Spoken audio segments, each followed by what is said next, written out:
Менің пірім аққошқарым деп отырады екен балуаншылақ. Жебеуші әруағы балуанға аққошқар бейнесінде көрінеді екен.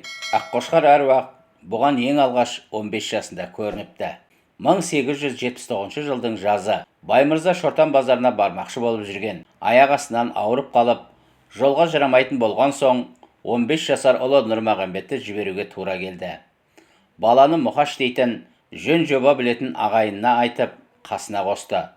Қалампырдың сандығының түбінде жатқан бір сом ақшаны Мұқаштың қолына ұстатып, мына заттарды сатып, пұл қылғаннан кейін бәрін қосып, не алып, не қоятынын тапсырды. Сонымен Нұрмағамбет бір арба тері-терсек пен жүн-жұрқаға ие болып, базарға аттанып кетті. Шортан қаласы 60 шақырымдай жер. Базарға ертеңіне қан базар қыза бастаған кезде келіп жетті.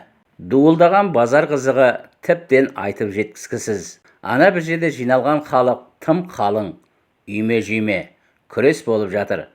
Қорған жақтың бір байбатшасы басқадай сауда-саттығына қоса, тағы бір пайда көзін тапқан.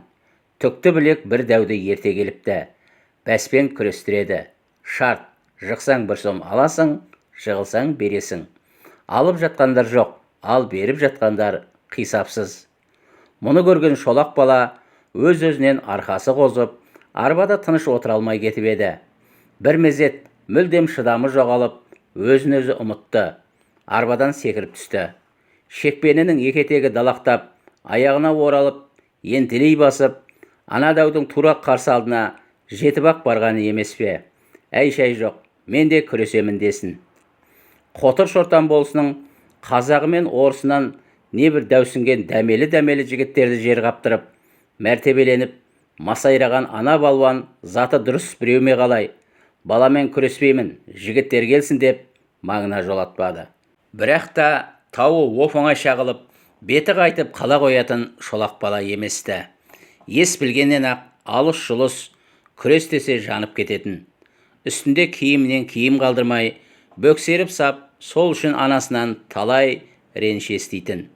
Сөйтсе де күресті қояр жоқ, осынау кеспелтек тұлғалы бала өз құралып-тастары түгілі жас бозбалаларды да қирата жығып жүретін.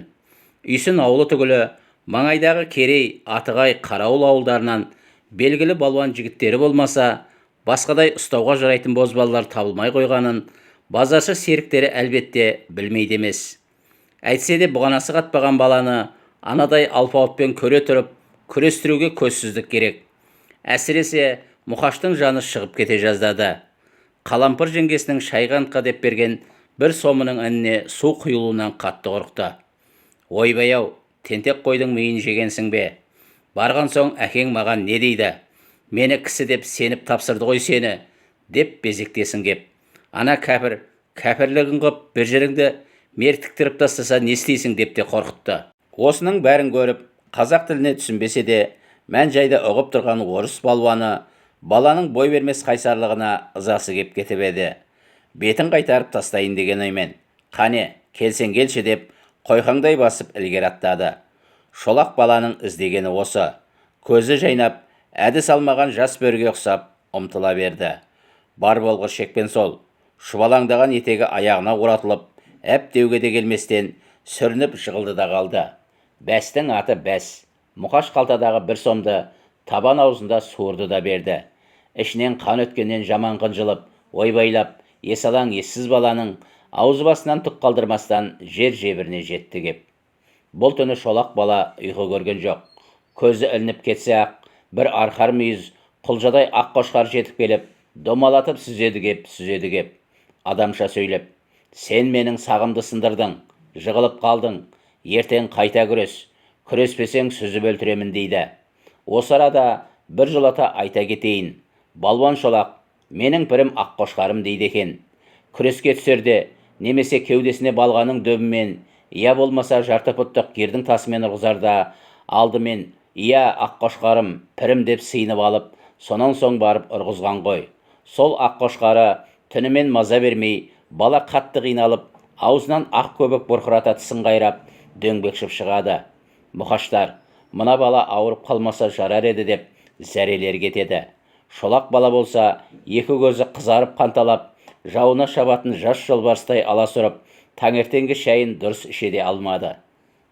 Әкелген заттарын ертелете базарға апарып сатып, пұл өтіп бітісімен-ақ өзге дәнемеге мойын бұрмастан, мен кешегі итпен қайта күресуге барамын деп, ешкімге бой бермей, кешегі күрес орнына жөнелді.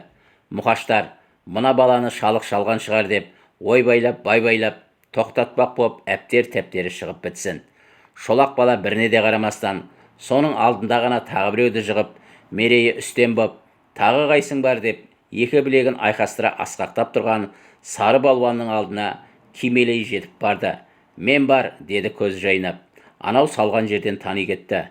Жоқ, сен кеше жығылғансың, енді күреседі екен деп дәмеленбе. Кеше қапы кеттім, ер болсаң қайта кел. Екеуі егесермен сыңаймен едәуір тұрып қалды. Балуан баланың сөзін құлағына ілгісі келмейді. Шолақ бәйгеге қосатын шу жүйріктей алабұрта теңселіп, соншалық бір өжет қайсарлықпен қадалып тұрып алсын. Ана түптіблек мұның бетін бәс мөлшермен қайтарғысы келді ме, әлде сөйтіп жазалауды ойлады ма, кім білсін. Ендеше бәске 1 сом емес, 8 сом тігемін. Осыған тұрасың ба, деді. Тұрдым. 8 сом 8 тоқтының, әйтпесе 5 құнан қойдың құнынан да артық. Мұқаштардың есі шығып кетті. Баймырзаның мына баласы жынданған шығар өзі. Осы оңбағанды ертіп неміз бар еді. Ойбай ғана Құдай-ау, елге не деп барамыз? Бір балаға ие бола алмадық деп барамыз ба? Қой деген соң қой енді. Әке-шешеңе не бетімізді айтамыз деп безектеді олар. Оларға қарайтын Шолақ па?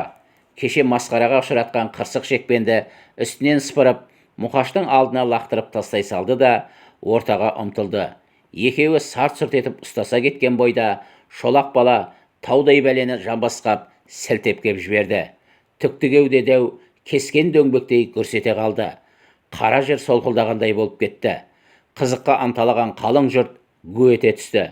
2-3 күннен бері ана балуанға әбден еселері кетіп, іштері тұз жалағандай болып жүрген Бурабайдың, Қотыр мен Шортанның, басқа да ат жетер жерден келген ауылдардың қазақтарын бұлай қойып, орыстарының өзі айқайлап, бас киімдерін аспанға атсын кеп, алабұртып алған Шолақ бала оларға қарау деген қайда?